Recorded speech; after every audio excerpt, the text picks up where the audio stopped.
إذن تعليقكم الأول حول تراجع الوزارة الوصية عن تقليص العطلة الشتوية إلى 10 أيام، والوزيرة التي استبعدت الرجوع عن هذا القرار.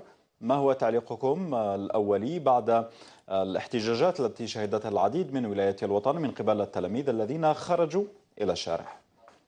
لازم عمال قطاع التربيه والمجتمع لازم يعرف بان حنايا ما خرجناش الطريق، وانما كانت هناك اتصالات مباشره مع معالي وزير التربيه الوطنيه على اساس اعاده النظر، لان كنا حنا نتنبؤوا لهذه العمليه وبان التلاميذ راهم براءه تامه، وهناك ممكن اشخاص ارادوا ممكن يغتنموا الفرصه في هذه الايام، وهي ان هناك بعض المشاكل مطروحه. لذلك قدمنا اقتراحات الى معالي الوزيره، وانا بالمناسبه وماشي قضيه الشتاء، وانما نحيي الموقف تاعها التي اخذته، وهي انها عندما كان مطلب جماعي من طرف الشريك الاجتماعي هضرنا ممكن نقابات اخرى ما على باليش، والتلاميذ ممكن خرجوا، انا ممكن نحييها، وهذه في الحقيقه يزيد في شان هذه مدى لانها تتماشى مع مطالب وزاره التربيه. لكن أستاذ شابخ، في البداية الوزارة الوصية تقول بأن الهدف من تقليص العطلة الشتوية هو تخفيف الضغط على التلميذ وعلى الأستاذ، وهذا من أجل استكمال البرنامج الدراسي. ماذا بعد التراجع عن تقليص العطلة الشتوية؟ هناك تناقض ربما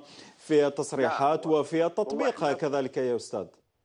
احنا هضرنا مع وزير التربيه، بالعكس تقليص العطله هذا لا يعني بلي راح يزيدوا الساعات، وانما اولا حرمنا التلاميذ من اسبوع من المراجعه، هذه لازم نعرفوها. حرمناها لان عاده الاساتذه وخاصه اللي عندهم اقسام الامتحانات راهم ياخذوا اسبوع فقط، لان الاسبوع الاول كان مخصص. وهنا لاحظنا لماذا وزير التربيه تراجعت، وانا نظن من ضمن الاسباب الدرجه الاولى وهو ان التلاميذ في هذه العطله ما راحينش يدرسوا ظروف الدعم.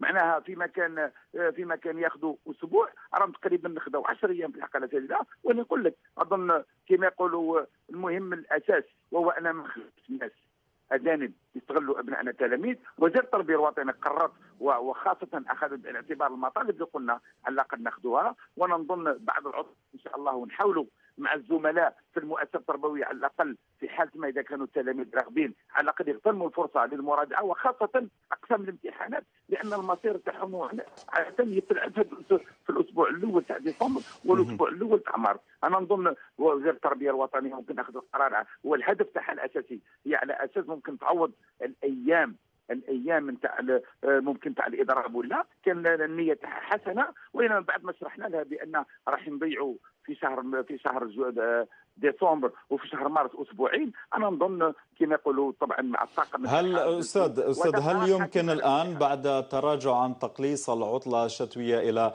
10 ايام والان ستستمر الى غايه تاريخ 8 من جانفي، الا يواجه القطاع ربما مشاكل في استكمال البرنامج الدراسي في الفصل الثاني والفصل الثالث؟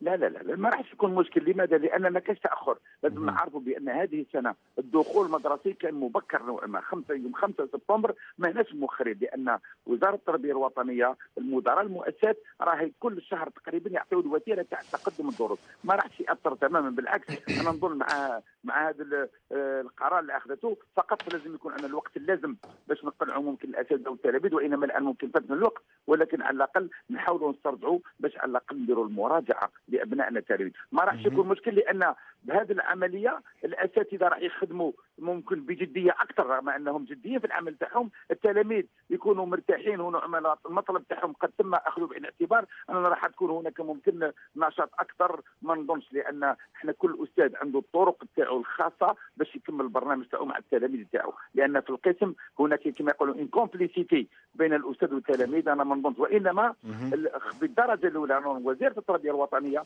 عرضت بالدرجه الاولى لعدم السماح كما يقولوا الذين يصطادون في الماء العاكر باش يستغلوا التلاميذ لانهم كلهم براءه.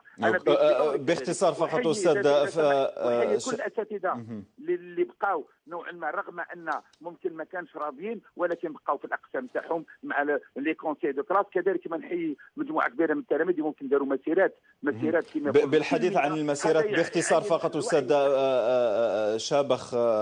ربما هناك من اتهم الاساتذه والمعلمين المعلمين، كون الآن ربما التلاميذ انتهجوا سياسة الأساتذة والمعلمين في إيصال ربما صوتهم للوصاية عن طريق الاحتجاجات والخروج إلى الشارع؟ انا نظن حتى اذا كانت هذه صحيحه، انا نستبعدها. حتى اذا كانت صحيحه انا نقول ممكن هي كما يقولوا حالات صغيره وصغيره جدا.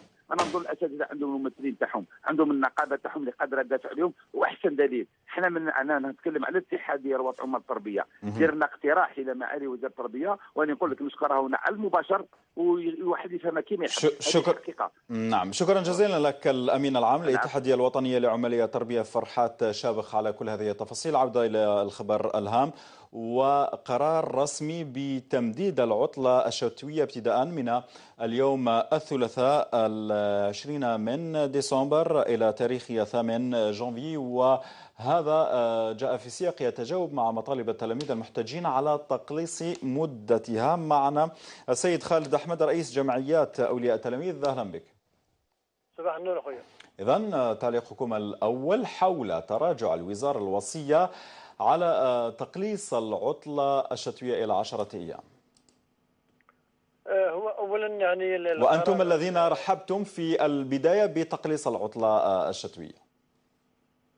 نحن منذ البداية أيدنا قرار وزارة التربية الوطنية وهو تقليص عدد أيام العطلة الشتوية نظرا للظروف الآتية. أولا كاين هناك الأساتذة الذين لم يلتحقوا بمقاعد الدراسة منذ سبتمبر الماضي، وهناك عطلة مدتها أسبوع في نوفمبر، وهناك 6 أيام 3 أيام و3 أيام ويومين تاع الإضراب، المجموع 10 أيام. فيه أيضا الأعياد الوطنية والأعياد الدينية التي صادفت منتصف الأسابيع. إذن هناك ضياع كبير للدروس في هذا الفصل. نعم، بعد ضياع الدروس الآن الوزارة تمدد العطلة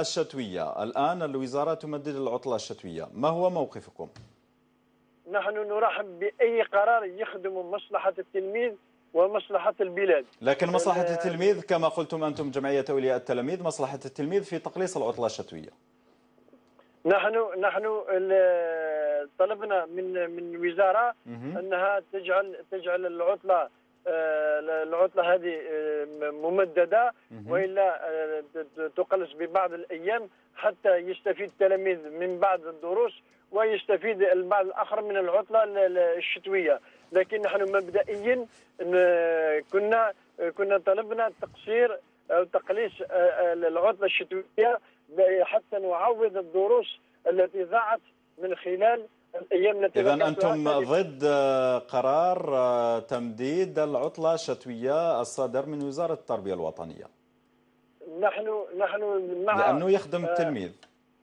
نحن مع مصلحة التلميذ ومصلحة المدرسة الجزائرية. ومصلحة التلميذ على حد قولكم هو تقليص العطلة الشتوية.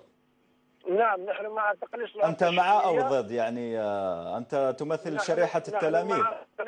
نحن مع تقليص أيام العدد العطلة الشتوية لهذه الفترة هذه فقط. إذن ضد قرار تمديد العطلة الشتوية الصادر الآن من الوزارة الوصية. نحن غير متفقين مع الوزارة في هذا القرار الجديد اليوم. طيب. اللي هو تمديد العطلة إلى غاية 8 جانفي، لأن الأكثرية من التلاميذ يريدون الدراسة، يريدون استدراك البرنامج، وهذه الفئة التي خرجت إلى الشارع للاحتجاج والمطالبة بعطلة كاملة نسوا بأن هناك تلاميذ آخرين يطالبون بالدراسة من أجل استكمال البرنامج ومن أجل استدراك التأخر الملحوظ